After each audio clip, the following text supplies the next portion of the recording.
Est-ce que le peuple de Dieu peut élever la voix vers Jésus ce matin?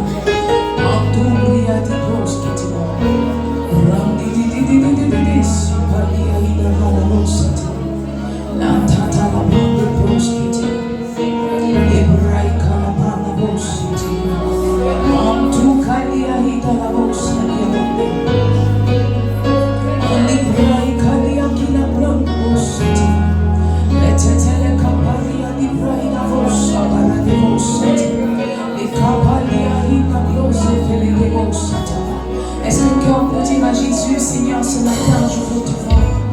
Ce matin je veux te voir, Seigneur. Ce matin je veux te connaître autrement. Je veux te goûter autrement, Jésus. Alors que je me tiens dans ta présence, laisse-moi voir ta gloire, Seigneur. Laisse-moi voir ta gloire, Seigneur. Laisse-moi voir ta gloire, Seigneur. Je veux te voir, je veux te voir. Moïse a dit, ne me laisse pas aller sans toi. Tu as dit, personne ne peut voir ma gloire et vivre. Seigneur, en réalité, ta gloire, c'est toi. Ta gloire, c'est toi. Ce matin, nous voulons te voir.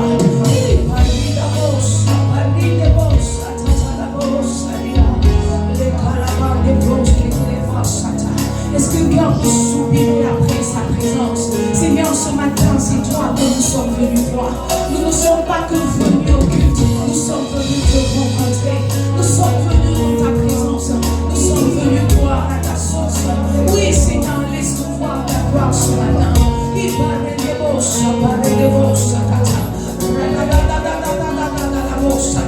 Est-ce que quelqu'un peut demander la présence de Jésus? Sans sa présence, nous ne sommes rien. Sans sa présence, le christianisme n'est qu'une religion. Seigneur, c'est toi qui donnes du goût à l'église. C'est toi qui donnes de la saveur à notre engagement. Ce que nous voulons, c'est ta présence ce matin. Est-ce que quelqu'un peut demander la présence de Jésus? Arriba dans des bosses,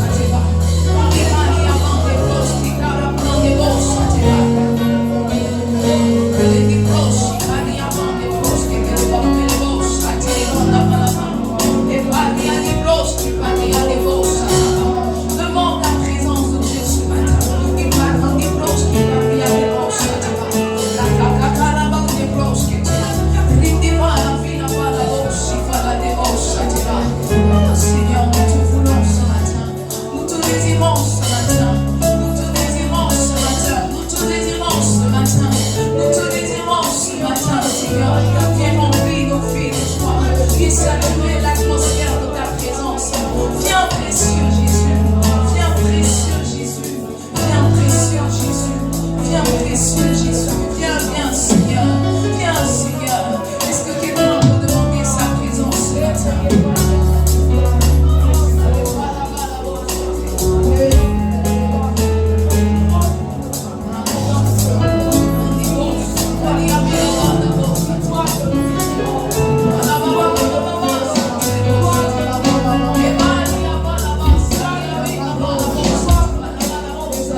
privilège de nous tenir en ta présence. Quelle grâce, quel privilège tu me fais, Seigneur, de prêcher l'évangile. Seigneur, je ne prends pas ces choses pour acquises. Je ne prends pas ta présence pour acquise. Merci de nous gratifier de toi ce matin. Alors que nous sommes dans ta présence, Seigneur, viens toucher nos cœurs. Viens parler à nos vies. Viens nous transformer. Seigneur, il y a un aspect de ta présence qui, lorsqu'elle est là, apporte transformation, apporte bouleversement, apporte changement. La Bible me dit que lorsque tu es entré dans la vie, dans la maison de Zachée, sa vie n'a plus jamais été la même. Seigneur, c'est vrai, d'habitude nous demandons ta présence, mais ce matin, nous voulons la présence qui transforme. Nous voulons la présence qui casse les côtes. Nous voulons la présence qui bouleverse les vies. Merci Saint-Esprit de nous environner de ta nuée. Merci toi qui convaincs de péché et de justice, de te mouvoir en ce lieu. Merci parce que nous te faisons confiance. Nous nous attendons à toi ce matin. Merci Saint-Esprit pour ce que tu fais. Et Seigneur, ce matin, nous voulons t'acclamer. Nous voulons acclamer ta présence. Nous voulons acclamer ta majesté. Nous voulons célébrer. Merci.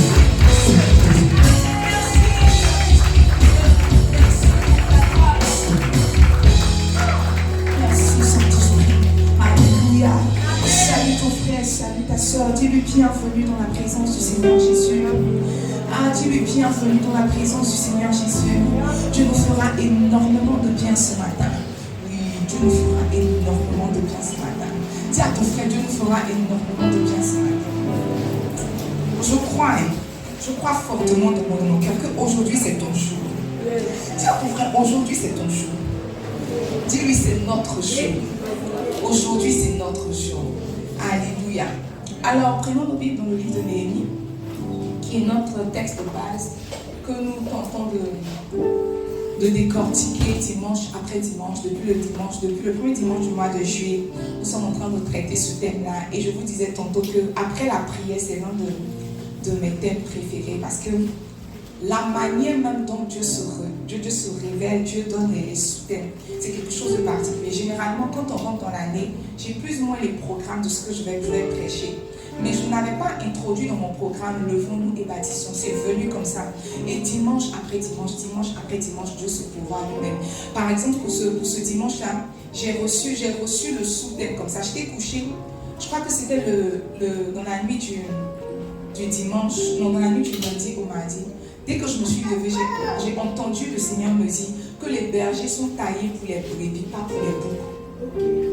C'est comme ça que le sous-thème est venu. Il a dit que les bergers sont taillés pour les brebis, pas pour les boucs.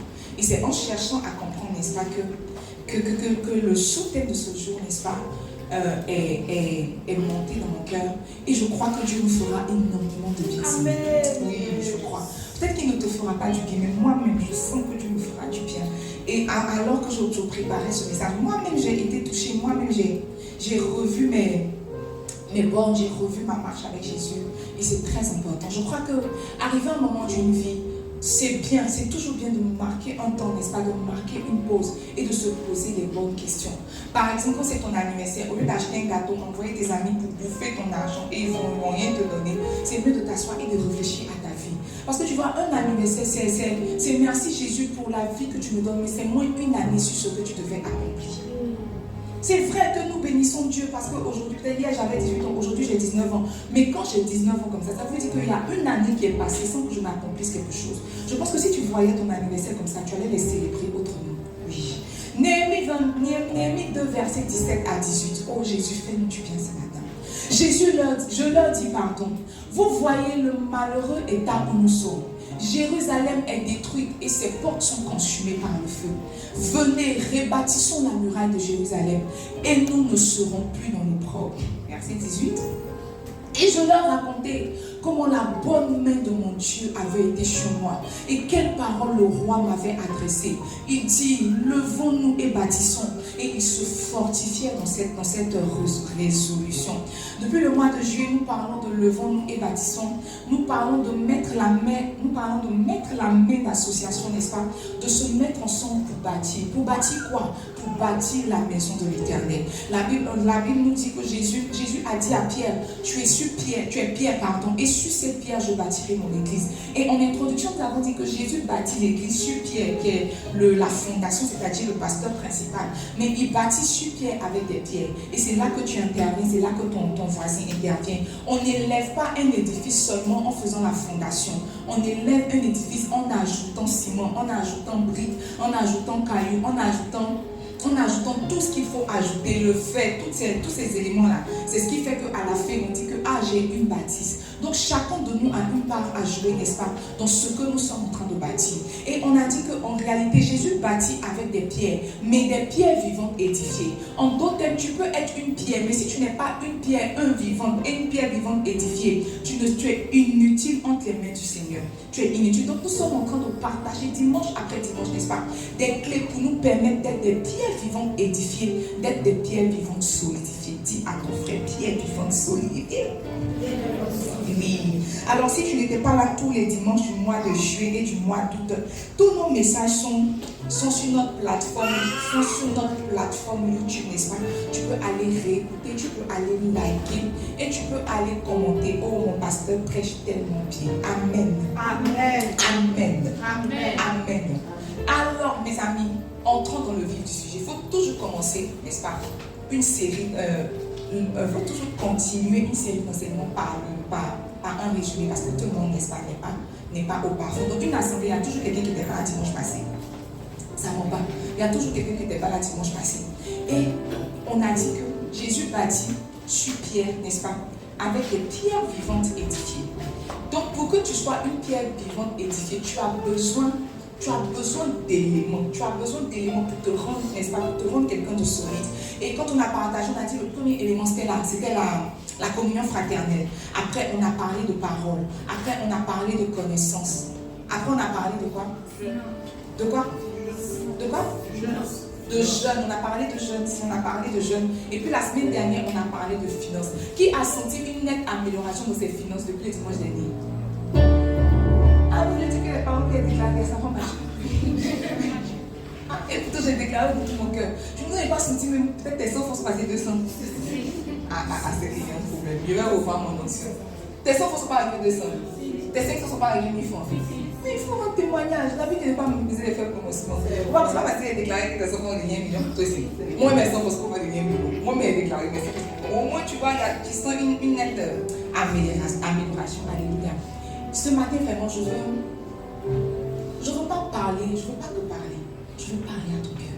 Oui. Je prie que Dieu parle à ton cœur. L'une des choses que Jésus disait du Saint-Esprit, il dit, il vous convaincra de péché et de justice. Le Saint-Esprit n'est pas seulement le paraclet. Il n'est pas seulement le consolateur, celui qui donne la puissance. Il n'est pas seulement le puissant guerrier, celui qui se lève contre tes combats. Il est aussi celui qui convainc de péché et de justice. Je vous disais que quand je me levais le mardi matin, le Seigneur m'a dit que les bergers sont taillés pour les brebis et non pour les boucs. Et vous voyez, je me suis rendu compte que le ministère pastoral, le rôle d'une église, c'est d'affermir, n'est-ce pas, ceux qui sont ajoutés. Il a dit qu'il a donné tous les dons, il a fait les dons aux hommes, les apôtres, les prophètes, les évangélistes, tout ça. Pourquoi? Pour l'édification du corps de Christ, pour l'affermissement du corps de Christ. La raison pour laquelle Dieu te donne un pasteur, la raison pour laquelle Dieu te donne une église, une communauté, c'est en réalité pour que tu sois affermi. Mais je me suis rendu compte qu'on essaie tant bien que mal d'affermir ce qui n'est pas encore converti. La difficulté dans le ministère que nous sommes en train de faire. Parce que tu vois, chaque dimanche, je fais le point avec les bergers. Chaque dimanche, je fais le point avec les responsables. Chaque dimanche après dimanche, les mardis, on est ici, on fait le culte. Le vendredi, on est ici, on prie. Mes amis, si quelqu'un prie, c'est bon. Il ne connaît pas ta vie de prière. Mais si on fait place, tu as échoué. Si quelqu'un prie, c'est bon. Souvent, il prie ce qu'il fait. Oh, mais il faut te calmer, tu es seul. Mon seul, je suis seul, mon seul. Si on dit quelqu'un prie, je prie. Si c'est prier son nom, je prie. Si c'est jeûner, je jeûne. Peut-être que tu ne m'as pas connu dans ma jeunesse, mais j'étais apoutu. Bon, pas apoutu, mais voilà, apoutu d'esquimie. Merci, ça c'est une position. Mais à force de jeûner, ce week-end on était en retraite. Et puis, j'ai dit à mes soeurs comme ça que moi, vraiment, cette retraite, je ne vais pas jeûner. Parce que si quelqu'un a jeûné, c'est moi. Je lui disais que tu vois, ce que tu es en train de faire là, il y a 2 ans de cela, 3 ans de cela, j'étais à la chambre 18. Je n'ai jusqu'à prier pour voir la gloire de Dieu. Si quelqu'un jeûne, c'est moi.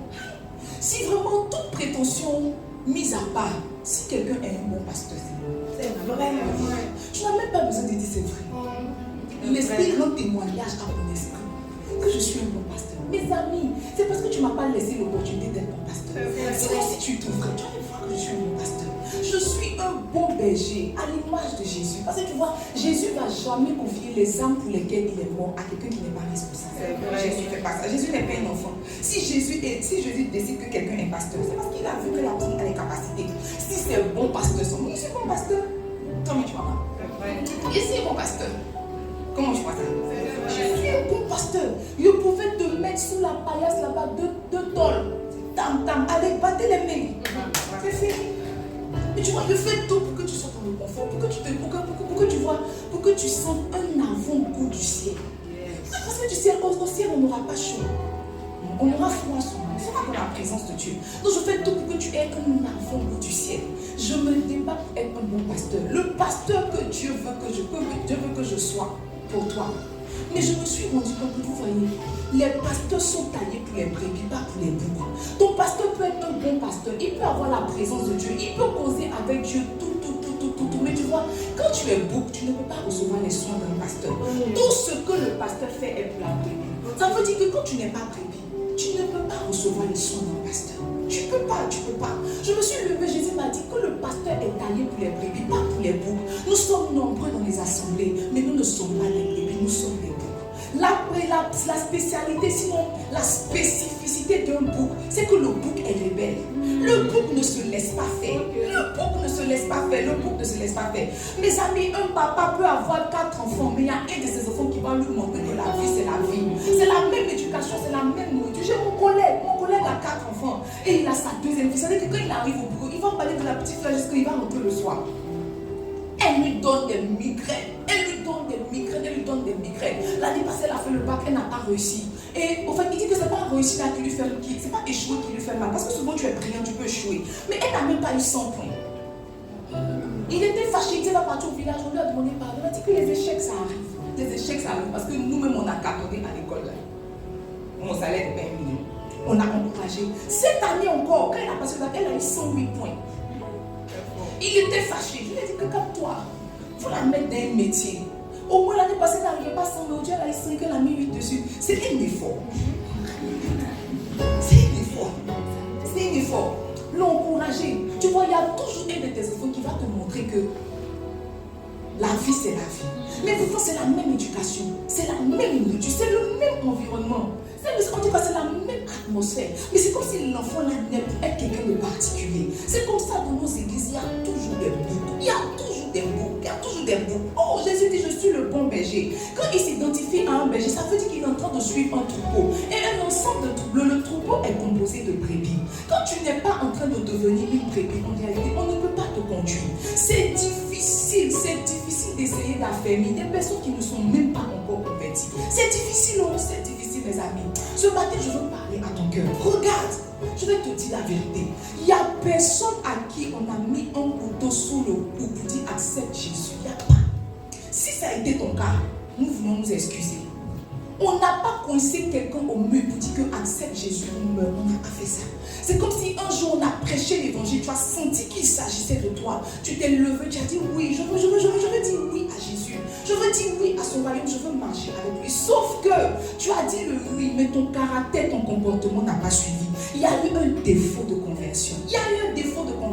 Souvent je fais le point avec les gens, je demande, il y a quelqu'un qui m'a appelé ce matin. Il était 6 heures. Nous, tous les samedis, on veille ici. Tous les samedis, tu vas venir sonner ici. On est en train de veiller. Et on a veillé jusqu'à où on va fermer les yeux. Puis il m'a appelé. Je dis qu'on peut appeler son pasteur à 6 heures.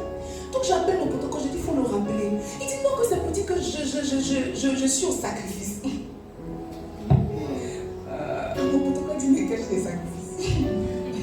Dis non, qu'aujourd'hui c'est le sacrifice de sa grand-mère. C'est ça que c'est le sacrifice quand même. C'est le sacrifice de sa grand-mère. Tout. Si aujourd'hui, dis-lui qu'il est au sacrifice. Il dit, oh, ok, very good. Il est au sacrifice. Il dit, non, c'est pas moi. c'est mon oncle. La question que j'ai posée à mon protocole, c'est il a de la famille. Parce que c'est ça le problème. Quand vous venez, vous faites comme si vous avez été abandonné. Quand vous ressortez restauré, vous vous souvenez que vous avez de la famille. Il dit que lui, son oncle l'a empêché. Je dis, mais quand tu errais dans les rues et que tu dormais dehors, tu avais de la famille, n'est-ce pas? Tu avais de la famille. Pourquoi ils ne t'ont pas contraint à aller faire sacrifice? Aujourd'hui, où par la grâce de Dieu, tu as commencé à avoir un toit, un endroit où dormir et un travail, tu te permets de dire que dimanche, c'est le jour de sacrifice de ta grand-mère qui est déjà décédée. Or, Jésus nous a dit, laissez les morts enterrer leurs morts. Quand on va faire le point, et puis on va faire le point, je vais demander à son berger ou à sa bergère où il était. Non, il est parti enterrer quelqu'un. Il est allé enterrer quelqu'un. Dans ton esprit, un mariage, un enterrement, une hospitalisation, un baptême est une raison logique de manquer un culte. Tu es un bouc. Tu es un bouc. Il te dit la vérité ce matin, tu es un bouc. Peut-être qu'après ce que tu ne vas plus venir, tu vas partir. Ça tombe bien. Parce que tu vas arriver un moment. Tu vois, au début, on peut laisser l'ivraie et le frère monter ensemble. Mais arrivé un moment, on ne sait pas l'ivraie du frère. Josué a dit que regardez, si vous voulez aller auprès des prophètes de Baal, allez-y. Mais quant à ma famille et moi, nous servirons l'Éternel. Il n'y a personne ici à qui on a forcé. Vous venez à l'église. Si ton berger te force, il faut m'excuser. C'est qu'il n'a pas compris ce que je lui ai demandé de faire. On vient libérer. On vient de manière libérale, de manière libre à Jésus. Ne faisons pas comme si Jésus nous a contraints à l'accepter. Ne faisons pas comme si on nous a mis le dos au mur pour l'accepter. Tu sais, il y a des gens qui vont chez les féticheurs pour être guéris. Tu n'as pas besoin de Jésus pour être guéri. Il y a des gens qui vont chez les féticheurs pour avoir l'argent. Tu n'as pas besoin de Jésus pour avoir l'argent. Il y a des gens qui vont chez les féticheurs pour avoir des enfants. Tu n'as pas besoin de Jésus pour avoir un enfant. Tu n'as pas. Il y a une dame qui rendait témoignage. Elle a dit que sa maman n'arrivait pas à enfanter. Alors sa grand-mère l'a envoyée au bord de l'eau, n'est-ce pas? Ils ont fait des rites, ils ont fait des rituels. Et quand sa maman est sortie, elle a enfanté une fille. Elle a enfanté une fille. On n'a pas besoin de Jésus pour enfanter. On n'a pas besoin de Jésus pour avoir un travail. On n'a pas. Donc la raison pour laquelle on accepte Jésus, ce n'est pas pour toutes ces choses-là. Oh, ça vient en complément. Mais on vient à Jésus parce qu'on a pris conscience que sans lui, notre vie n'est rien. Sans lui, notre vie n'est rien. Tu ne peux pas nous faire sentir qu'on est en train de te forcer à être chrétien. Tu ne peux pas nous faire sentir. En fait, tu n'as pas le droit de nous faire sentir qu'on est en train de te forcer à être chrétien. C'est un choix.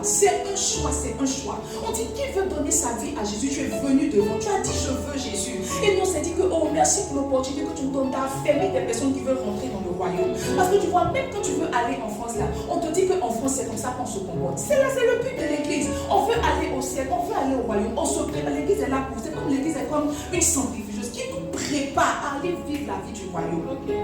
Tu ne peux pas nous faire croire qu'en fait on te force. Tu ne peux pas nous faire croire qu'on te force. Tu ne peux pas nous laisser t'appeler pour te demander tu viens, comme si on est en train de te forcer. Notre travail n'est pas de te forcer. Notre travail c'est de donner la vie du royaume. Vous rendez difficile le travail des bergers. Vous rendez difficile le travail des pasteurs. Pourquoi? Parce que vous-même, vous n'avez pas encore laissé Jésus entrer dans votre cœur. Vous n'avez pas encore laissé Jésus entrer dans votre cœur. Être chrétien, là, ce n'est pas dire oui à Jésus. Être chrétien, c'est vivre une vie transformée. Ce matin, je veux parler de bâti par la conversion. Mes amis, il y a un besoin de conversion.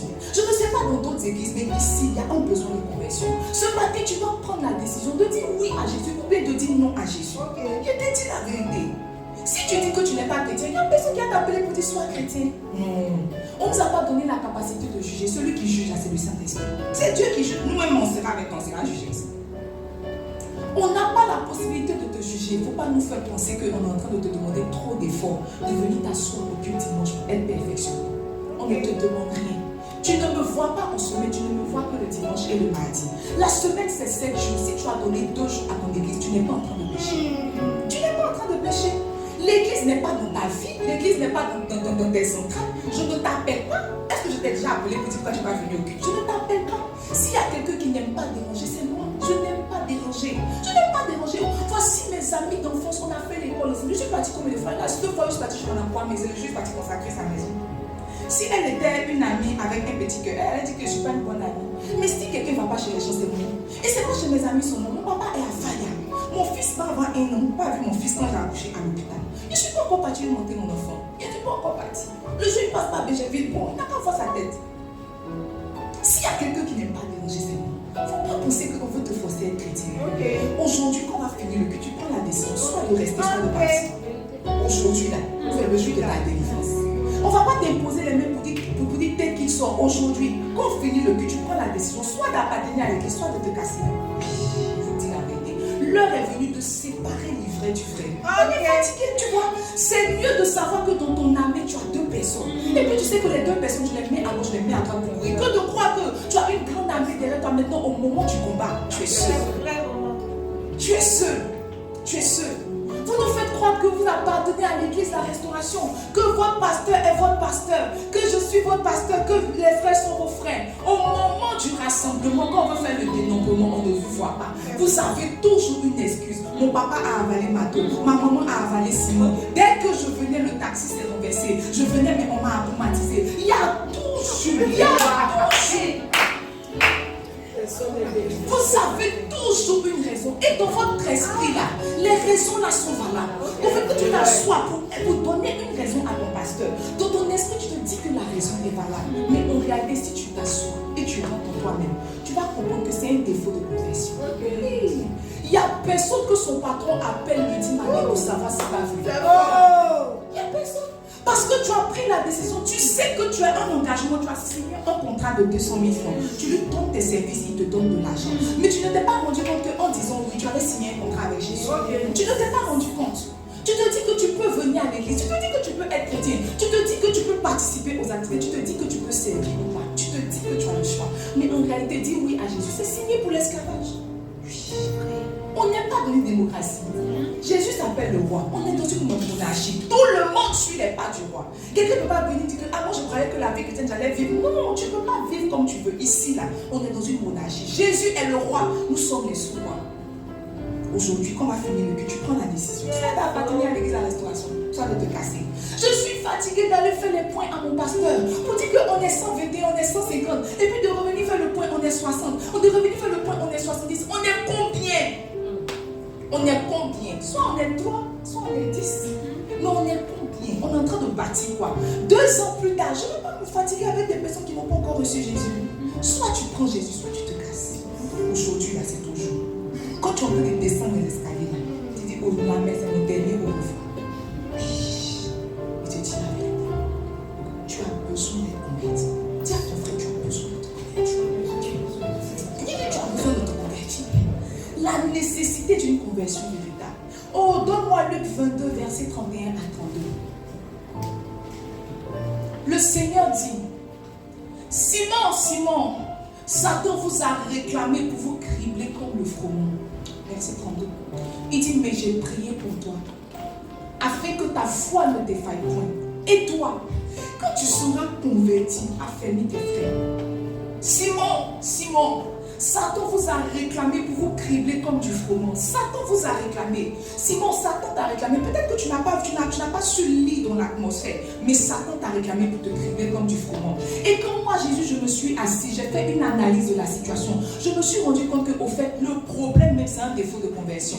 Alors, au lieu de prier pour que Satan te laisse, j'ai prié pour que tu sois converti. J'ai prié pour que tu sois converti. Parce que je sais que quand tu seras converti, l'affermissement va suivre. Il dit, j'ai prié pour que tu te convertisses. J'ai prié pour que tu te convertisses. Donc, en fait, nous avons besoin d'être convertis. Nous avons besoin d'être convertis. Jésus dit, je suis le bon berger. Mes brebis entendent ma voix, la reconnaissent, elles viennent. Tu sais, je suis allée regarder sur Google, j'ai vu. Je suis partie regarder sur YouTube, j'ai vu que, en fait, le principe même des bergeries, c'est que le berger marche devant, les brebis marchent à la suite.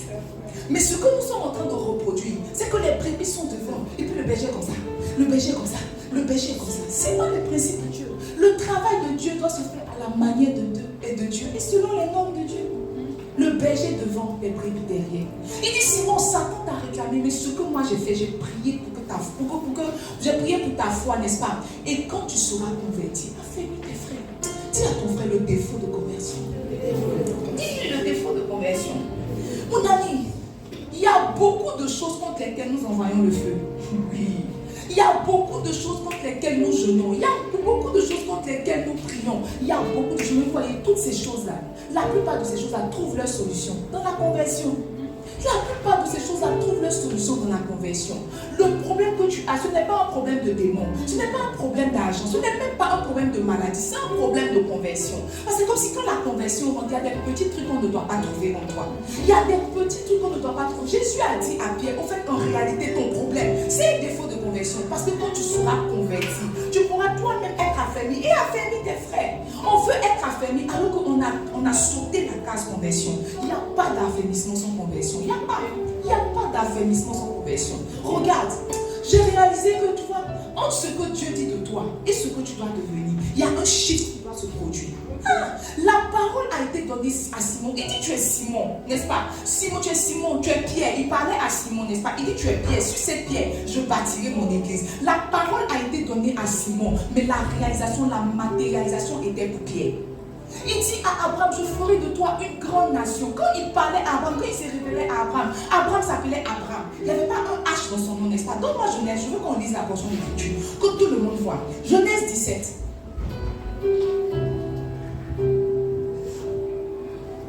Lorsque Abraham fut âgé de 99 ans, regardez comment on écrit Abraham.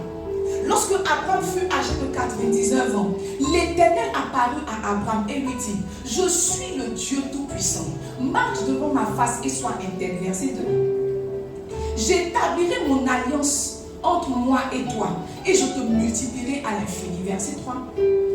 Abraham tomba sur sa face, et Dieu lui parla en disant,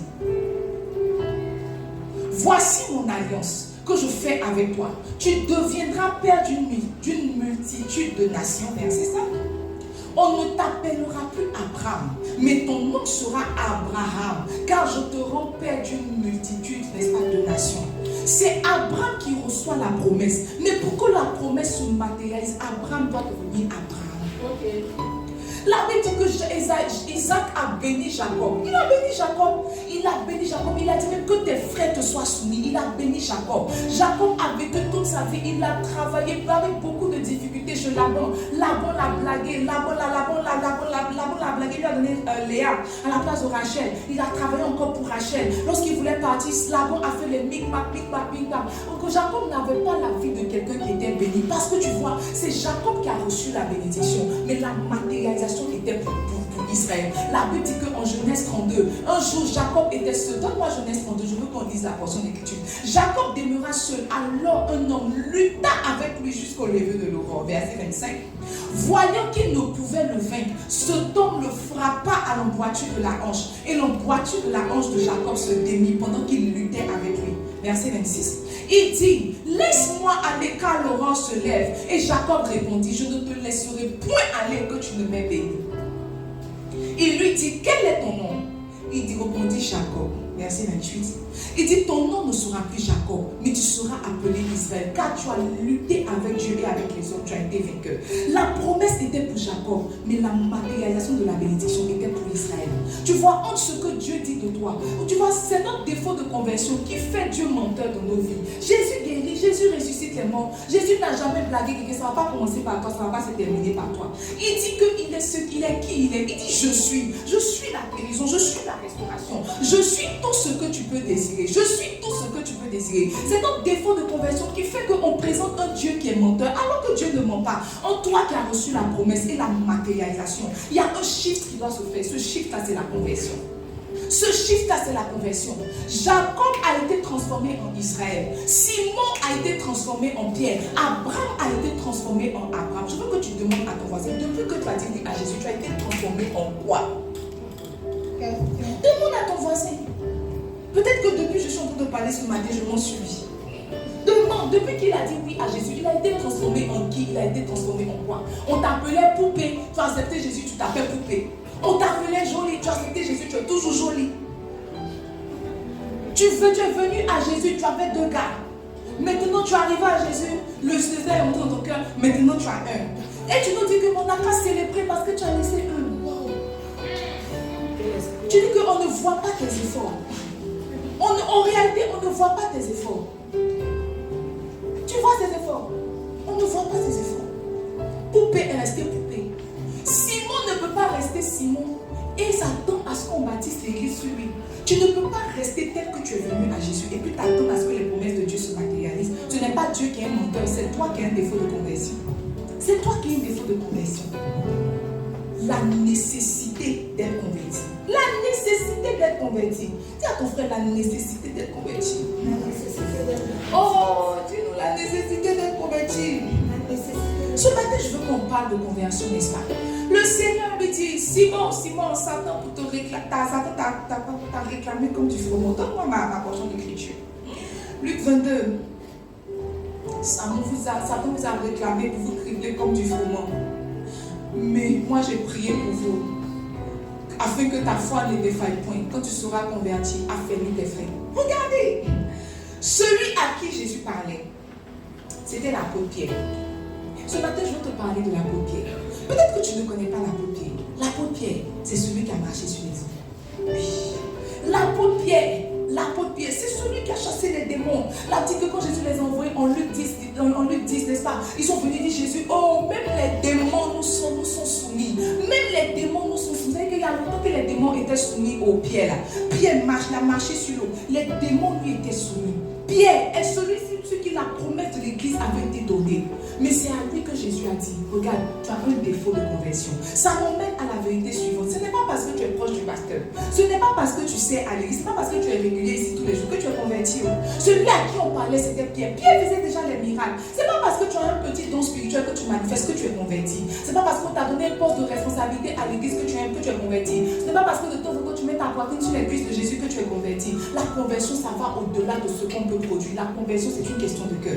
Il a dit à Pierre que regarde, malgré toutes tes habitudes, malgré tout ce que tu peux produire, parce qu'en réalité, Pierre était quelqu'un de fougueux. Pierre était quelqu'un sur qui Jésus pouvait compter. Il lui a dit toutes ces choses-là, ça ne compte pas. Parce que quand Satan est venu te réclamer et que j'ai analysé, c'était un défaut de conversion.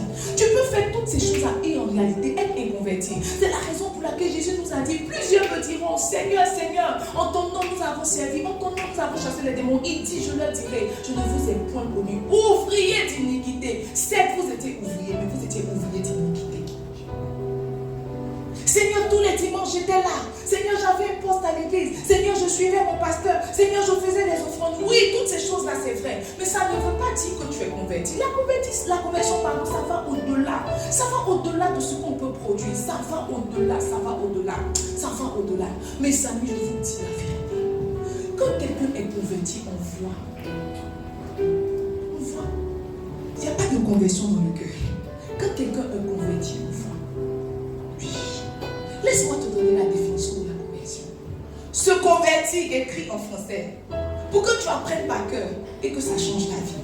Écrit que se convertir, c'est abandonner sa vie, abandonner sa vieille nature pour épouser la nature de Christ. C'est décider d'abandonner sa vieille nature pour épouser la nature de Christ. Décider d'abandonner sa vieille nature pour épouser la nature de Christ. Je veux insister sur décider. Parce qu'il n'y a pas de conversion qui vient du ciel. Il y a quelqu'un qui s'assoit et qui décide qu'à partir d'aujourd'hui, je ne suis plus ce que j'étais et je deviens quelqu'un de neuf, quelqu'un de nouveau. C'est décider d'abandonner sa vieille nature pour porter la nature de Christ. J'étais en train de vous dire qu'il n'y a pas de conversion dans le cœur. La conversion se voit, la conversion se sent. Quand quelqu'un est converti, ça se voit dans ses habitudes, ça se voit dans ses attitudes. Tu ne peux pas être converti et puis produire une autre attitude que celle de la conversion. Soit tu es converti, soit tu n'es pas converti. Moi, je ne crois même pas qu'il y a un processus de conversion. Je crois qu'un jour Jésus rentre dans nos cœurs et bouleverse tous les autres. Je crois. Je veux que tu demandes à ton voisin. Il est un peu trop calme ce matin. Demande-lui dans son oreille. Est-ce que tu es converti? Il faut lui demander. Est-ce que tu es converti? Demande-lui. Est-ce que tu es converti? Généralement, tu vois, ce n'est pas à l'église qu'on pèse ta conversion. À l'église, là, nous tous, on se sape pour venir se faire voir les dimanches. Si tu étais ici samedi soir, là, tu allais voir qu'il y avait 4 nattes sur ma tête. Si tu es venu un peu plus tôt, même à 6 heures, tu allais voir qu'il y avait 4 nattes sur ma tête. Mais dès qu'il était 10 heures, me voici. À l'église, là, samedi, tu ne peux pas ton habit, c'est pourquoi? C'est pourquoi on te voit. À l'église, tout le monde a bonne mine. À l'église, tout le monde sent spirituel. Surtout même à ceux à qui on donne le micro, ils vont parler. On te dit que lui a une vie de prière quand tu fouilles. Absolument. la vérité, tous ceux à qui on donne le micro qui parlent beaucoup, ils n'ont pas d'intimité avec Jésus. Remarquez, même ceux qui viennent là, qui parlent, on a regardé là. Ouvrez vos yeux pour les regarder. Dites les menteurs là. Les menteurs là. Et vous dites la vérité. Seigneur, sauve-nous. Regarde. Abandonner sa vieille nature. On ne voit pas ta conversion à l'église. On voit ta conversion du lundi au vendredi. Ce que tu fais en semaine, quand tu es en famille, quand tu es avec tes frères, quand tu es avec tes soeurs, quand tu es au travail, ce que tu fais, les petites corruptions que tu fais, les petits vols que tu fais, les petits feux que tu grilles, n'est-ce pas? On t'envoie, tu ne ramènes pas la monnaie, tu dis mais c'est 500 €. Les petits trucs comme ça, c'est dedans qu'on évalue ta conversion. Les bérets, les critiques, les calomnies. Quand tu entends de parler d'une soeur comme ça, calomnier là, c'est parler d'une personne en bien ou en mal. Tu entends parler de la soeur comme ça, tu entends de la calomnier, tu entends de la mépriser, tu entends de parler, tu entends de parler, tu entends de parler. Hier, j'écoutais mon pasteur, il disait que regarde, il y a la lèpre qui est rentrée dans la vie des personnes à cause de leur bouche. C'est la bouche de Aaron et Myriam qui ont critiqué Moïse, qui a fait que, n'est-ce pas, Myriam a hérité d'une lèpre. Il dit il y a beaucoup de femmes qui sont lépreuses, mais elles ne savent pas. Wow. Voici mon corps, ma belle. Aie pitié de moi. Yeah. Parce que si quelqu'un parle, c'est femme. La Bible dit que celui qui parle ne manque pas de péché. Il dit il y a beaucoup de femmes qui sont lépreuses à cause de leur bouche. Souvent, il y a des garçons aussi à qui ils attrapent la parole qu'on parle là. Les forces. Il y a beaucoup d'hommes et de femmes qui sont lépreux, ils ne voient pas. Et ils prient, éternel, souviens-toi de moi que tu as la lèpre est déjà attachée à ta vie. Maintenant, le problème, c'est que tu critiques avec Aaron. Aaron est déjà lévite. Quand ils sont sortis, c'est Myriam qui était lépreuse. Aaron n'a pas hérité de la lèpre. Tu sais même que tu fais bonheur. Il faut bien savoir que tu fais bonheur. Il y a des gens qui ont alliance. Toi, tu n'as pas d'alliance. Quand vous sortez comme ça, boum, ça tombe sur toi. On dit pourquoi si tôt? Parce qu'il a critiqué Tito. Mes amis, la conversion s'évalue à ta vie quotidienne. Toi-même, analyse ta vie, regarde ta vie. Un peu de poisson, un peu de faim, un peu de repentance. Seigneur, j'y arrive pas. Seigneur, j'y arrive pas. Aide-moi. Tu mens. Sauve-moi, Seigneur, j'y arrive pas. Mon cœur est tellement amer. Mon cœur est tellement... Arrête. Tu sais, j'ai vu, moi je suis chef d'entreprise.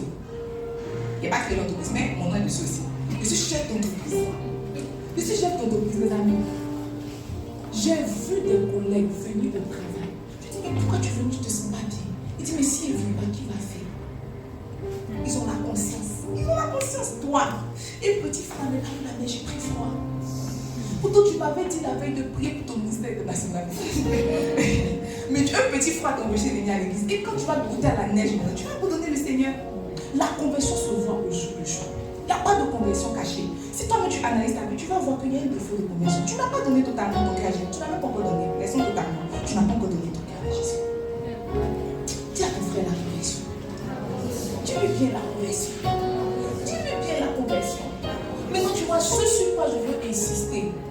Je veux insister sur le changement de nature. Quand quelqu'un est converti, il abandonne son ancienne nature pour épouser la nature de Jésus. Je veux donner un exemple simple. On dit que, peut-être tu as eu le visa, n'est-ce pas? Et que tu dois aller faire le reste de ta vie en Europe.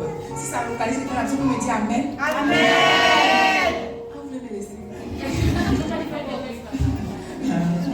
Je connais mes ennemis. Vous voulez me laisser? On dit que tu as eu ton visa, tu vas aller faire ta nouvelle vie, n'est-ce pas, en Europe, tout et tout. Et naturellement, quand on te dit que tu vas faire ta nouvelle vie en Europe et que tu commences à faire tes valises, tu n'achètes pas des habits de chambre. Tu commences à acheter des blousons. Moi, ma grande soeur partait, quand elle a eu son bac, elle partait en France. On est parti à Crévy, elle a acheté les blousons avec, on a fourrure avec, c'est fourrure, blouson avec fourrure derrière blanc là. Elle a acheté le bottillon. La blanche.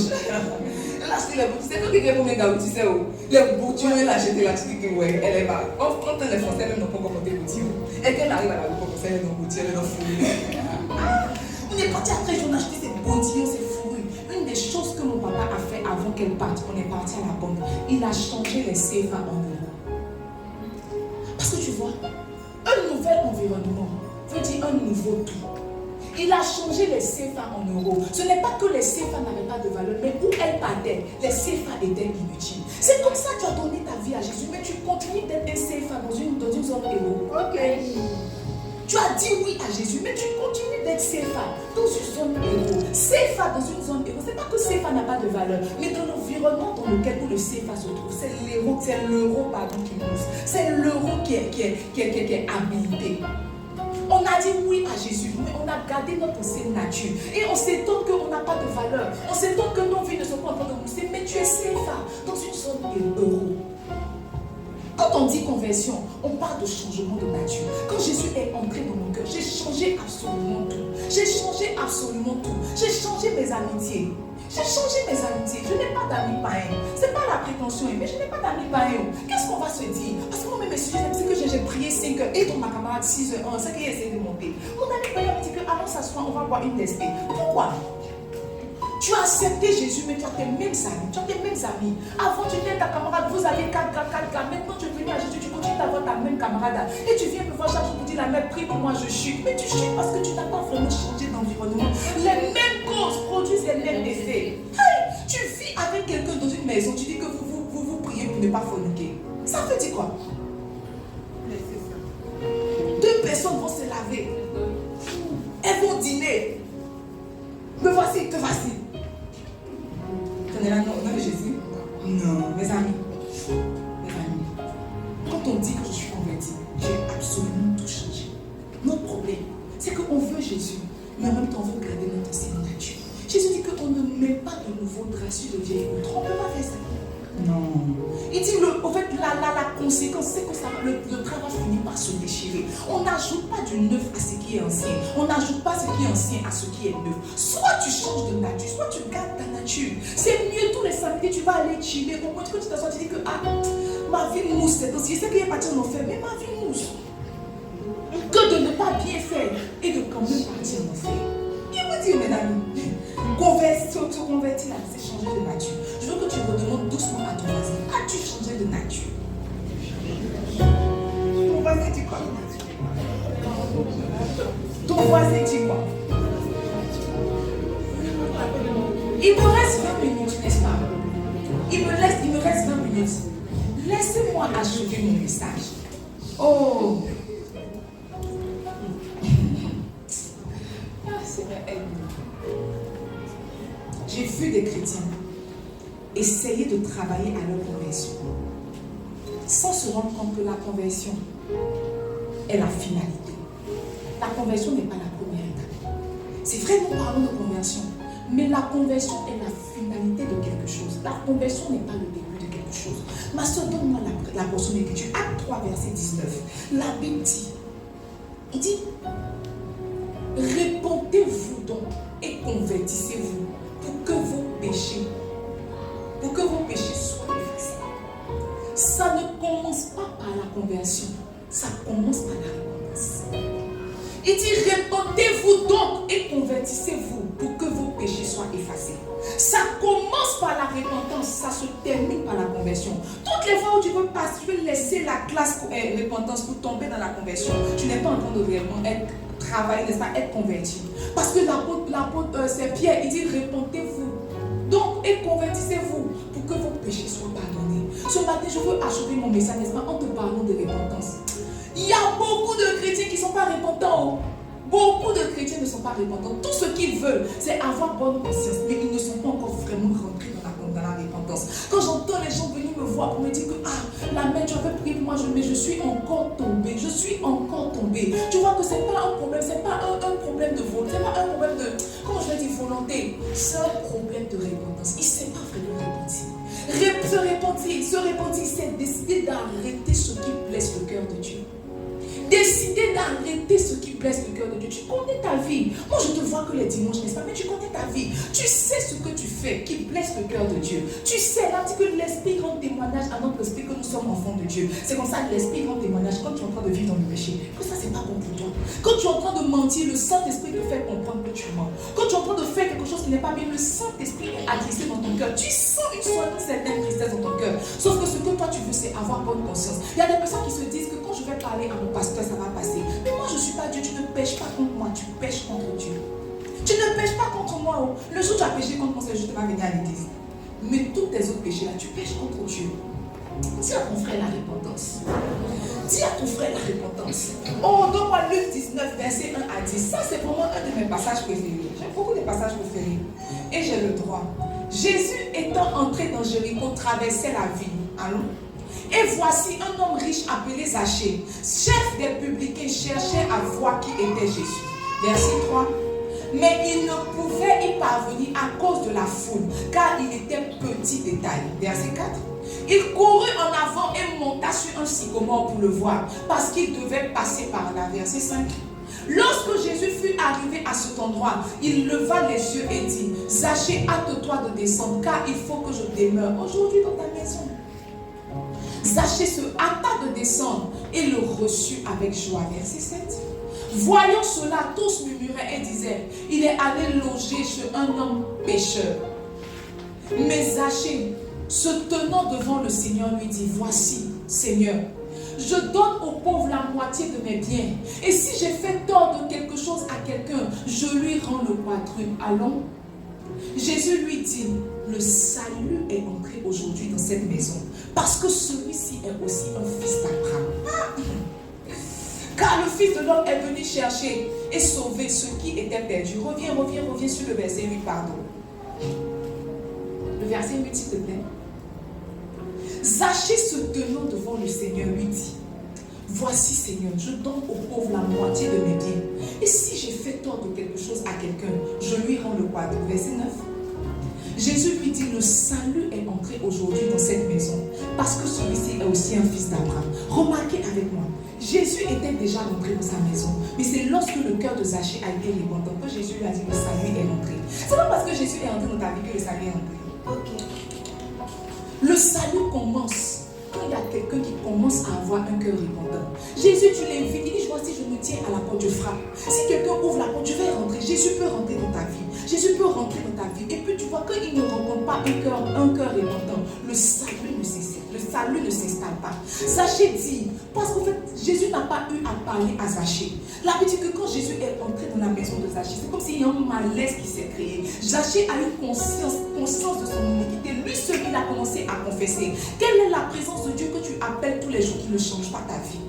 Quelle est la présence de Dieu que tu évoques toutes les fois qui ne change pas l'état de ton cœur? Toujours tu es là, rien ne vaut ta présence. Ce que nous voulons, c'est toi. Il est déborde encore. Depuis, il est venu. Il n'y a pas eu une once de changement. C'est ça. Une once de changement. Jésus n'est pas encore rentré. Jésus n'est pas encore rentré. Jésus n'est pas encore rentré. La Bible nous parle du Fils prodigue, n'est-ce pas? Il a dit qu'il était assis. Il était assis au milieu des pauvres. Il a dit, oh, il est entré en lui-même. La Bible dit, il est entré en lui-même. Et il s'est dit, mais mon Père est quelque part là-bas. Je vais aller. Ça a commencé par il est entré en lui-même. Il est entré en lui-même. Il est entré en lui-même. Mes amis, tu ne peux pas continuer de vivre comme tu vis et puis espérer conversion. Tu ne peux pas. Faut qu'il y ait récompense. La Bible dit qu'il est entré en lui-même. Faut qu'un jour tu t'asseyes, que tu entres en toi-même pour te rendre compte que avoir un gars sans être marié, avoir des rapports sexuels sans être marié, c'est de la fornication, c'est un péché. Faut que ton esprit accepte que la fornication est un péché. Faut que ton esprit accepte que mentir c'est un péché. Faut que ton esprit accepte que critiquer c'est un péché. Faut que ton esprit accepte ces choses. C'est parce que tu n'as pas accepté que quand tu fais, tu ne te sens pas, tu n'es pas mal à l'aise. Tu n'es pas mal à l'aise. Tu peux coucher le samedi et puis venir pleurer dimanche. Ça ne te met pas mal à l'aise. Parce que tu n'as pas encore accepté que ces choses-là, ce sont des péchés. Le péché, c'est le péché. Il n'y a pas une manière de maquiller le péché. Il n'y a pas deux manières de prêcher le péché. Le péché, c'est le péché. Le péché, c'est le péché. C'est le péché. On te parle, tu dis que non, on est difficile. On te parle, tu dis qu'on n'est pas doux avec toi, qu'on expose ta vie, mais que toi-même tu entres en toi-même et que tu t'assois. Est-ce que la manière dont tu vis là, si Jésus vient, tu vas partir? Non, tu ne vas pas partir. Tu ne vas pas partir. L'apôtre Paul dit, tout m'est permis, mais tout n'est pas utile.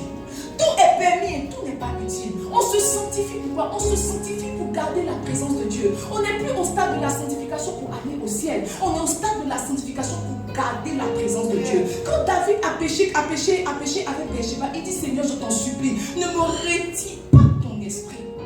Ne me retire pas ton esprit. Le ciel c'est trop loin. Le ciel c'est quand Jésus va venir. Mais tu vois, vivre une vie en dehors de la présence de Dieu. Vivre une vie en dehors de la présence de Dieu. Chaque matin quand je me lève, je vérifie que la présence de Dieu est avec moi. Un samedi, j'étais là, je disais à mon protocole que j'ai péché au pied, je ne sens pas la présence de Dieu. J'étais là, je ne sentais pas la présence. Parce que moi, je sens la présence de Dieu dans mes os. Je sens la présence de Dieu dans mon dos. Je sens la présence de Dieu dans mon corps. Je ne sais pas comment elle te dit, mais je sens la présence de Dieu dans mes os. J'étais là, je ne sentais pas. Une journée entière, je ne sentais pas. J'étais là, j'ai dit, mais j'ai péché au pied. Je regarde mes péchés aussi, bon, ça peut aller. Mais peut-être que j'ai péché en pensée aussi, je ne sais pas. Il a fait quoi? Les chefs de mon esprit, il a fait quoi? Et puis j'étais assise comme ça. Et puis j'ai senti, j'ai dit, mon protocole, Dieu est là, dans ma tablette. Dieu est là, il est là. Il est là, il est là. Tu te lèves matin, si tu es là-haut. S'il n'est pas là-haut. Parce que dans ton esprit, quand tu as ouvert ta Bible, tu as mis son au chevet de ton lit là. Dieu sort du psaume comme ça. Dans ta vie, parce que tu te dis que l'Éternel bénit ce repas, le repas est béni. Dans ta vie, parce que tu dis Seigneur, sois avec moi, Dieu est avec toi. On essaie de se sanctifier pour garder la présence de Dieu. Le christianisme sans la présence de Dieu, c'est la religion. C'est la religion. C'est pas ce que Jésus même est venu combattre. Les pharisiens, le christianisme sans la présence de Dieu, sans la relation avec Jésus, sans le Saint-Esprit, c'est la religion. Les religieux ne vont pas aller au ciel. Ce sont les amis de l'époux qui vont aller au ciel. Il dit, je m'en vais, je vais vous préparer des débats, je viens vous chercher. Mes amis, la repentance. La repentance. Maintenant, laisse-moi te donner les étapes de la repentance. Après quoi nous allons prier. La première étape de la repentance, c'est reconnaître ses péchés. Parce qu'il est entré en lui-même. Il est entré en lui-même. Arrivé au moment de ta vie, il faut t'asseoir. Entrer en toi-même. Il faut faire le point de ta vie. Fais le point de ta vie. Toi et puis ton Dieu, pas toi devant ton pasteur. Toi et puis ton Dieu, tu t'assois en âme et conscience. Entrez en toi-même. Dis à ton frère, entrez en toi-même. Dis-lui, entrez en toi-même. Maintenant, tu vois, ce que entrer en toi-même est censé produire, c'est du regret. C'est du regret. Il y a des gens qui pêchent, qui demandent pardon, mais qui ne regrettent pas ce qu'ils ont fait. Il y a des gens qui demandent pardon juste pour avoir bonne conscience. Tu peux être en inimitié avec ta soeur. Et puis je dis que comme c'est ta soeur, elle va lui demander pardon. Tu dis excuse-moi, mais dans ton cœur, tu n'es pas vraiment. Dans ton cœur, tu as raison, mais comme j'ai parlé, c'est pas grave. Dans ton cœur, tu as raison, comme j'ai parlé, c'est pas grave. Tu vois, se repentir là, c'est accepter dans son cœur que ce qu'on a fait, c'est pas bon. C'est pas bon. C'est pas bon. C'est vraiment pas bon. C'est vraiment pas bon. Il est entré en lui-même. Il a commencé à regretter amèrement. Les péchés que tu commets, tu ne t'assois pas pour regretter amèrement. Quand quelqu'un regrette amèrement, il pleure un peu sur son péché. Il s'assoit pour dire, il pleure. Quand tu vois même quelqu'un qui est repentant là, tu vois, il est en train de pleurer, il est en train de pleurer. Le pasteur Massé lui rendait témoignage. Il dit, il y a une soeur qui était là pendant la Sainte Seine, elle pleurait. Non, il est parti, il dit, ma soeur, pourquoi tu pleures? Elle dit, non, et les agents de la Sourdessie sont venus. Mon père m'a dit que de dire qu'il n'est pas là parce qu'il n'est pas là, on peut la facture, tout. J'ai péché, je ne peux pas prendre la Sainte Seine. Toi-même, hier, tu as dormi avec la soeur. Quand on prend la Sainte Seine, tu croques ça comme ça. Ta dent gauche, tu croques ça comme ça. Tu croques la Sainte Seine là comme ça. Tu croques. Le jour, j'ai vu que la Sainte Seine était un jugement. On était en 2006 à l'église. Il y a une soeur qui vivait mal, qui a pris la Sainte Seine. Dès qu'elle a pris, elle est tombée. Elle était en train de mourir. C'est le pasteur qui est venu prier pour elle. Tu manges la Sainte Seine, tu ne vis pas digne. Mais tu te dis que c'est du pain et du jus de ton esprit. C'est pain et jus le dimanche. Tu ne sais pas que tu es en train d'apporter un jugement sur ta vie. Tu ne sais pas.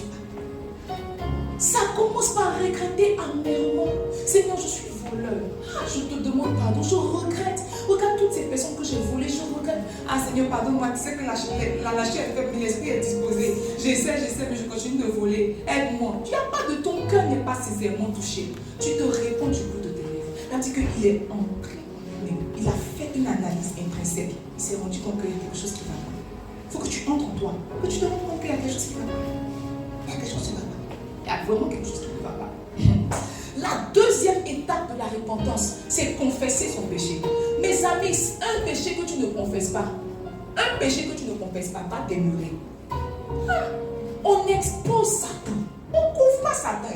On expose Satan. C'est la raison pour laquelle Jésus se présente comme la lumière.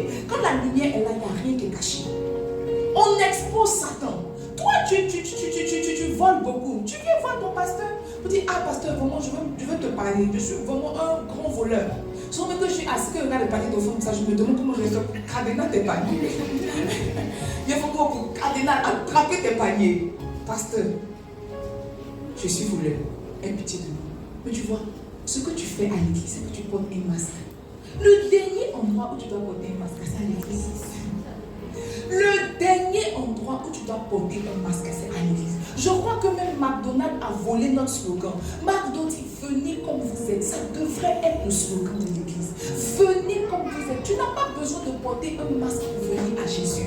Viens comme tu es. Là, on dit qu'ils ont attrapé la femme adultère, n'est-ce pas? C'est la femme qu'on a attrapée pour venir jeter au pied de Jésus. Mais tu vois, pour qu'il y ait adultère, il faut qu'il y ait deux personnes. Mais ils ont attrapé la dame, ils sont venus la jeter au pied de Jésus. Telle qu'elle était, Jésus a dit, si vous êtes ici, vous n'avez jamais péché, jetez-lui la pierre. On se tourne la plus personne. Jésus dit que mais où sont ceux qui te condamnent? Il dit, moi non plus, je ne te condamne pas. Ce n'est pas à l'église que tu vas venir trouver un jugement. Ce n'est pas parce que tu vas me dire que toi tu fais les partout, que toi tu te masturbes, que toi tu voles, que toi tu forniques, que je vais te voir autrement. Ce n'est pas mon travail de te voir autrement parce que l'église même est un hôpital. L'église même est un hôpital. L'église est un hôpital. Il dit, je suis venu chercher les brebis perdus d'Israël. Quand quelqu'un a l'église, il avait été perdu. Il avait été perdu. Il avait été perdu. Je vous dis la vérité. On est parti à une séance de délivrance. Et puis le monsieur est en train de faire cuire d'âme de ma cousine. Il n'avait jamais oublié ça. Il y a beaucoup de choses que vous oubliez, mais ça, il n'a pas oublié. Quand elle a pris le papier comme ça, elle a rempli qu'elle a mis le deuxième. Le monsieur a dit que vraiment c'est ta vraie vie. Elle dit que il n'est pas tout mien. Elle dit qu'il n'est pas tout mien. Il n'est pas tout mien. Comme le deuxième feuille, il a rempli. Mais nous voici passer mon papier de cuire d'âme. Il a mis 2-3 mensonges. Il dit, elle est venue telle qu'elle est. Le pasteur même lui s'est dit, comment il va faire sa délivrance? Parce qu'il y a des choses qu'elle a fait. Comment elle est venue là? Il dit, ah ouais ma cousine, on a même âgé, mais la vie que tu as vécue là, tu as vécu. Il y a des gens ici là, si on met la loupe dans vos vies, on va voir que vous là, mais tu vois que tu es assis comme ça là, on va voir le Seigneur, tu es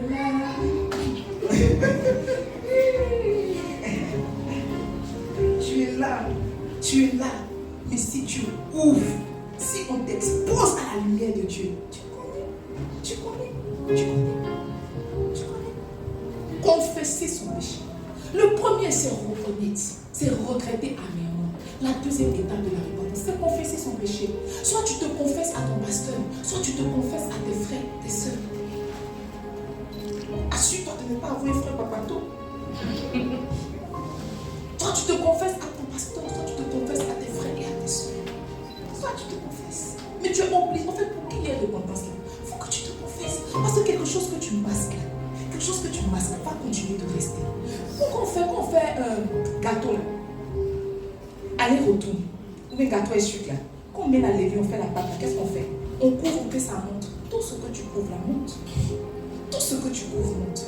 Il faut venir prendre rendez-vous. C'est pour ça que j'ai fait mon bureau rose. Et peut-être climatisé, un peu de santé. Quand tu rentres comme ça, tu es à l'aise, tu peux commencer à dévoiler tes péchés. Mais tu rentres, tu me dis rien de bon, que la meuf faut prier pour moi. Je vais travailler. C'est les choses comme ça que tu me dis. Mais que tu te masturbes jusqu'à ce que tu t'évanouis là, tu ne peux pas me dire. C'est fort. J'ai une soeur comme ça. Si tu la vois, tu ne peux pas croire qu'elle se masturbe. Elle a dit. Elle dit, papa, je me masturbe jusqu'à ce que je perds connaissance dans la douche. Papa, aide-moi. Pasteur, c'est la regardée. Tu ne ressembles pas à ça. Tu sais, elle ressemble à beaucoup de choses face à elle. Non. Elle dit, elle prend, on appelle ça bidet. C'est ça, un bidet. Elle prend piche de pompe là. Robinet. Et puis elle se... Ah, vous êtes aidé, tu as les zéros. Allez, c'est ton pasteur qui t'a montré. Arrête ça, elle t'a bien montré. Ça te dénoncer un péché. Elle dit qu'elle prend ça. Au début, elle faisait comme si elle ne faisait pas exprès. Et puis elle, non, mais non. Elle se masturbe jusqu'à son père montre qu'elle perd connaissance de la douche et puis elle revient. C'est un esprit. Mais tu vois, si elle n'avait pas avoué, on n'aurait pas su. Il y a des choses qui ne te quittent pas parce que tu n'as pas encore avoué. Le pasteur a dit, si je suis ton pasteur, ces choses-là sont brisées. Jusqu'au Dieu, c'est plus masturber. Une seule parole de ton pasteur peut te libérer. la chose, tu es en train de pleurer, tu es en train de pleurer. Confesse. Il faut confesser. Il faut confesser tes péchés. Il faut confesser tes manquements. Personne ne va te juger. Personne ne va te... En tout cas, pas moi. Personne ne va te juger. La 4, c'est quoi? La troisième chose dans la repentance, la troisième étape dans la repentance, c'est abandonner. C'est abandonner. Il dit, je me lèverai. Quand il est entré en lui-même, il dit, je me lèverai et j'irai. C'est quoi que tu abandonnes que tu n'as pas encore laissé? Abandonner, ça veut dire laisser. Abandonner, ça veut dire laisser. Tu as reconnu en toi-même que tu as péché. Tu es venu confesser. Maintenant, la troisième étape, c'est de laisser. Ton pasteur ne peut pas t'aider à laisser la fornication. La fornication, c'est toi qui fermes tes pieds. Moi, je ne vais pas mettre un cadenas sur tes pieds pour dire que, allô, tu es où? Tes pieds sont fermés, ok. Allô, tu es où? Tes pieds sont fermés, ok. C'est pas mon travail. Moi, je fais beaucoup de choses. Je fais beaucoup de choses. La dernière fois, je parlais à mon pasteur. Je lui ai dit que être un pasteur qui travaille, ça rend ma tâche 2 fois plus difficile. Ça rend ma tâche 2 fois plus difficile. Moi, je suis en activité. Je ne suis pas à plein temps. Je ne suis pas à plein temps. De pas à plein temps, tu me déranges chaque mois. Tu ne me réponds pas aussi. Je ne suis pas encore à plein temps. Je travaille. Tout ça rend mon travail 2 fois plus difficile. 2 fois plus difficile. Je ne peux pas faire la police derrière toi. Tu as prié, tu t'es sanctifié, tu as jeûné. Non. Arrive un moment qu'il comprend ses responsabilités. Son papa ne l'a pas appelé derrière les ports là-bas. Son papa n'a pas envoyé quelqu'un venir le chercher. La Bible dit que je me lèverai et j'irai chez mon père. Il y a quelque chose que tu dois abandonner ce matin. Il y a un péché que tu dois abandonner ce matin. Il y a une mauvaise habitude que tu dois abandonner ce matin. Il y a un vice qui doit te quitter ce matin. Ce matin, tu dois décider d'abandonner quelque chose. Mes amis, laissez-moi vous raconter une histoire. Ça là, je suis pasteur, mais c'est l'une de mes plus grandes fiertés. Oui, je vous dis la vérité. Jusqu'à je vais mourir, même si ce n'est pas compté dans mes espoirs au ciel, je vais rappeler ça à Dieu. On a un frère, un jour, le pasteur était en train de prêcher. Il était addict de la drogue et de la cigarette. Il était addict de la drogue et de la cigarette. Le pasteur était en train de prêcher. Il prêchait sur le péché. Le frère s'est levé. Il était derrière. Derrière, si j'ai bâti chez mon père spirituel. Derrière, il était derrière. Il a commencé à courir. Pendant le message, on n'a pas prononcé la peine. Pendant le message, il a commencé à courir. Les gens venaient l'attraper. Il a prié, il est venu. Il s'est mis à genoux. En fait, la première chose qu'il a fait, c'est qu'il est venu, il a déposé ses cigarettes qui étaient dans sa poche. Il a déposé ça à l'autel. Il s'est mis à genoux. Il a commencé à pleurer. Il a commencé à pleurer. Le pasteur a dit, laissez-le. Qu'il a fait le pasteur a dit que cette addiction de quitte est partie, mes amis. Quand il a été ajouté à ma bergerie. Parce qu'avant d'être pasteur, il était sous-pasteur chez mon pasteur. Il est ajouté à ma bergerie. Il a commencé à prendre son nom, a commencé à le suivre. Tu vois, on peut suivre quelqu'un qui a déjà accepté Jésus. Quand Jésus est déjà rentré là, c'est plus facile de l'aider. Il s'est levé, il est venu la laisser de lui-même. Celui qui convainc de justice, de péché, de justice est rentré dans son cœur ce jour-là. Il est venu déposer. Il y a un autre qui est venu, il enlevait les grilles qu'il portait là. Il portait les grilles, il est venu déposer la coupe, il est venu déposer. Il dit que lui, il fallait qu'il était venu même attaquer. Qu'il était venu attaquer. Mais je parle de celui qui a laissé la cigarette. Il est venu la laisser et il était dans ma maison, j'ai commencé à me suivre. Il avait problème d'alcool, il avait problème de drogue, il avait problème de femme. Il vivait en concubinage, il avait déjà un enfant. Il avait tous ces problèmes-là. Il ne travaillait pas. Qu'on a géré au fur et à mesure. Mes amis, aujourd'hui, là, il est pasteur au CCE de là. Papa l'a mis sur une église, CCE là. Papa l'a mis sur une église, CCE là. Tous les dimanches, il me rend compte de ses espoirs. Je ne suis pas son pasteur, c'est pas son pasteur, mais tu vois, il sait qu'en fait, son affermissement, j'ai contribué à son affermissement. Tous les dimanches, il m'envoie le point. Maman, hier on était 15, aujourd'hui on est 21. Hier, dimanche, il était 21. Aujourd'hui, on m'envoie le point. On était 21, on est devenu 25. Tu vois, il y a eu un changement. Il est venu abandonner. Il a laissé. Dieu l'a transformé. Aujourd'hui, il est pasteur CCR de Davout. Il travaille, il est marié. Sa femme vient d'accoucher d'une fille. Dieu a restauré sa vie. Dieu fait ces choses à condition que tu le laisses entrer. À condition que tu abandonnes. Tu n'as pas encore abandonné. Et tous les dimanches, dans la présence de Dieu, change mon nom, change ma vie. Il va changer quoi? La Bible, Jean-Baptiste a dit, il faut que je diminue et qu'il croisse. Il ne peut pas avoir 2 substances dans le corps d'un homme. On ne peut pas avoir 2 substances dans la vie d'un homme. Soit Jésus croit et puis Satan diminue. Soit Satan croit et Jésus diminue. Ils ne peuvent pas lutter. Jésus est assis sur son trône. Il ne peut pas lutter avec Satan dans ton petit corps. Il ne peut pas faire ça. Il a abandonné. Aujourd'hui, Jésus a restauré sa vie. La dernière fois, je lui ai fait une offre. J'ai dit, je veux semer dans ta vie, je veux semer dans ton ministère. Parce que tu es la preuve vivante que Jésus transforme les vies. Tu es la preuve vivante. Souvent, quand on est passé sur une église, on se demande si Jésus est vivant. On se demande si Jésus fait encore. Chaque fois qu'il me voit sur son trône, il dit que, Seigneur, merci. Mais il faut n'est est parti au programme du prophète Chio. Et puis il y a un gars qui m'a appelé de côté. Il dit que ma camarade dit, est-ce que tu sais que c'est toi qui m'as converti? Je dis, ah bon? Il dit, tu te souviens, tu venais prier avec moi tous les soirs. Tu me parlais de Jésus, tu me parlais de Jésus. C'est comme ça que Jésus est entré dans mon cœur. Aujourd'hui, il est assistant pasteur, il va devenir pasteur. Je vous dis, quand quelqu'un veut Jésus, c'est plus facile de la faire. C'est plus facile de la faire, mais quand quelqu'un veut Jésus. Quand quelqu'un est prêt à abandonner, c'est plus facile de lui donner un chemin d'affermir sa vie. Affermir. C'est plus facile. La troisième chose, c'est abandonner. Et la quatrième chose, c'est restituer. La restitution est très importante. Oui, la restitution est très importante. Tu vois, restituer là, c'est réparer le tort. Ton péché a certainement causé le tort dans la vie de quelqu'un. Tu es sorti avec le mari de quelqu'un. À cause de toi, le loyer qui payait ton loyer là, ça pouvait permettre à ses enfants de mieux manger. Ça pouvait permettre à sa femme de mieux se vêtir. Mais à cause de toi, l'un de popote a été divisé en deux. Souvent même, on enlevait l'un de popote de la femme pour te donner. Elle a commencé à se plaindre qu'elle n'a pas l'un de poche. Il dit que la vie est dure, mais la vie était très douce pour toi. Aujourd'hui, Jésus est entré dans ton cœur. Tu as reconnu ton péché. Tu as confessé, tu as abandonné. La quatrième étape, c'est restituer. Tu dois aller demander pardon à la femme du monsieur. Pour dire oui, quand j'étais une maîtresse hier. Bon, ça. Quand j'étais ça hier, j'ai ébranlé ton foyer. Mais aujourd'hui, je vais me mettre à genoux, je te demande pardon. Parce que tu vois, quand il n'y a pas restitution, Satan a le droit de te réclamer. Oui. Tu nous as menti que tu as 35 ans. Quand Jésus rentre dans ton cœur, tu veux dire, excusez-moi, j'ai 50 ans. Je voulais faire je m'excuse. La restitution est importante. C'est important. C'est important. Tu as volé. Quand tu fais la repentance comme ça, là, tu comptes tout ce que tu as volé. Tu vas dire que j'ai volé ton argent. Quand j'ai calculé, ça fait 1 million. Mais je vais te rembourser un peu. Parce que tu vois, ce qui fait que tu ne peux pas sauter dans l'étape de la conversion, adopter la nature de Christ, c'est que Satan vient, il te réclame. Il y a quelque chose de lui en toi. Tu as inventé. Quand c'est comme ça, tu vas dire, bon, tu ne peux pas aller parler aux enfants là. Comment tu as fait? Tu ne peux pas aller parler aux enfants là. Mais au moins, tu peux te mettre à genoux devant Dieu. Tu peux confesser pour dire, j'ai inventé, Seigneur, pardon. Parce que tu vois, la prochaine étape de ta vie en dépend. La prochaine étape de ta vie, mon père spirituel disait que la plupart des hommes qu'on dit qu'ils ont des spermatozoïdes faibles, c'est les personnes qui se masturbent dans le secret. Mon pasteur a dit ça. Il dit, tu vas rentrer dans un foyer. Tu vas dire, la mère, il faut prier pour moi, je ne vais pas avoir enfant. Mais tu ne vas pas me dire que dans le passé, là, enfant, là, tu as enlevé 5. Tu ne vas pas dire ça. Tu vas dire, pour voici la mère aussi les samedis. Seigneur, visite les entrailles de ma fille. Si Dieu ne montre pas une petite vision, je te vois un couteau dans. Tu un enfant là. Il n'y a pas ça. Parce que là, elle est venue vers toi parce que tu as déjà avorté. Oui, la mère. Elle est fidèle.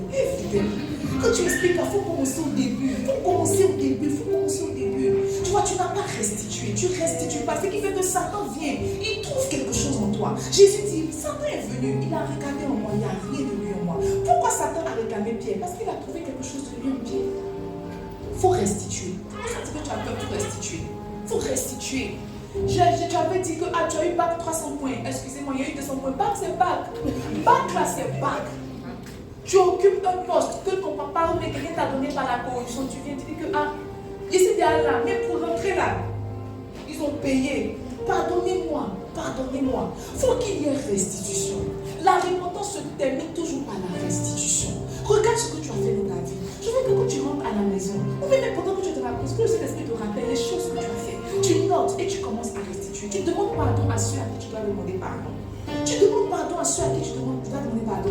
Mon pasteur donnait le témoignage. Il dit que quand il vivait chez sa grande soeur, parce que mon pasteur c'est le dernier de sa famille, il dit qu'il vivait chez sa grande soeur et son beau-frère, le mari de sa grande soeur, lui a donné l'argent pour aller passer le permis. Donc il était zélé, il a pris l'un des permis là pour aller servir Jésus pour faire les programmes. Il dit qu'il n'arrivait pas à conduire, il passe permis, ça échoue. Il passe permis, ça échoue qu'il la voiture. Et puis un jour, le temps que Dieu lui a dit, va demander pardon à ton beau-frère. Parce qu'il y a des années de cela, il a investi dans ton permis, tu as dépensé l'argent. Tu dois aller demander pardon à ton papa qui a payé ton école et puis tu as pris l'école là pour aller inviter une femme au maquis. Tu dois demander pardon. C'est la raison pour laquelle tu ne trouves pas de travail. C'est la raison pour laquelle ta vie est comme ça. Tu dois aller demander pardon. Il dit, il est parti vers son beau-frère. Il me dit, pardon, parce que tu m'as donné l'argent. Son beau-frère dit que, c'est pas grave. Et puis il a prié pour lui. Il dit, dès qu'il est sorti, il est parti parce que le permis a lâché. Il y a beaucoup de blocages que tu as dans la vie parce que tu n'as pas encore fait restitution. Tu n'as pas encore restitué. pardon. Pasteur, tu sais, quand tu vois, il te critique beaucoup. Elle dit, va mon fils, et le pêche. Va ma fille, le pêche. Le pêche. Les amis, la nécessité. La nécessité. Jésus revient, on nous le dit tout le temps. À force de le dire, c'est devenu connu. Mais Jésus revient. Il vient chercher une épouse sans tache ni ride. Il ne vient pas chercher qu'une épouse. Il vient chercher une épouse sans tache ni ride. Ce matin, je veux t'exhorter. Reviens à Jésus. Reviens à Jésus. Je ne vais pas lancer l'appel après le gueule. Non. Reviens à Jésus. Tu connais ta vie. Souvent, quand on lance l'appel, on dit qu'il veut donner sa vie à Jésus. Tu penses que s'il s'agit des autres. Toi-même, là, tu n'as pas encore bien donné. Tu viens à l'église, mais tu n'as pas encore donné ta vie à Jésus. Ce matin, je veux lancer un appel.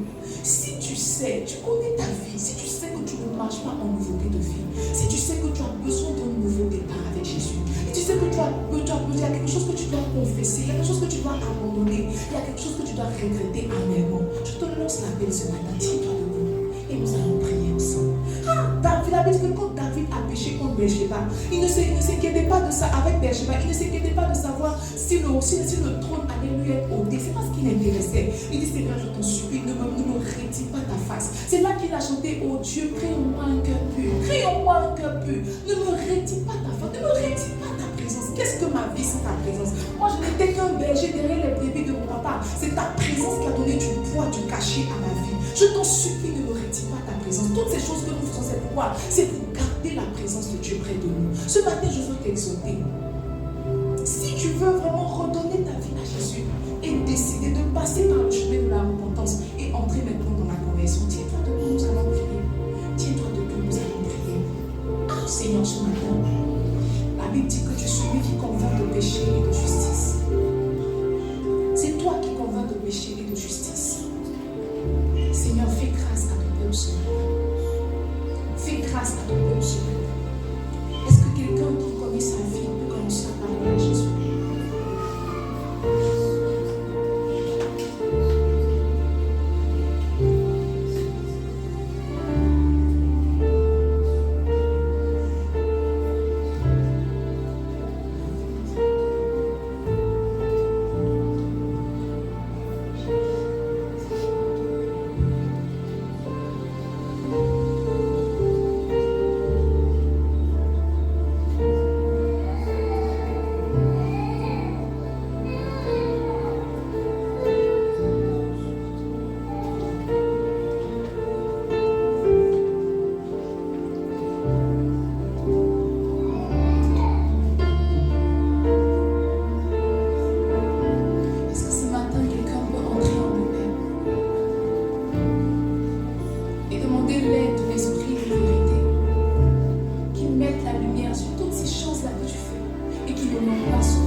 Purifie-moi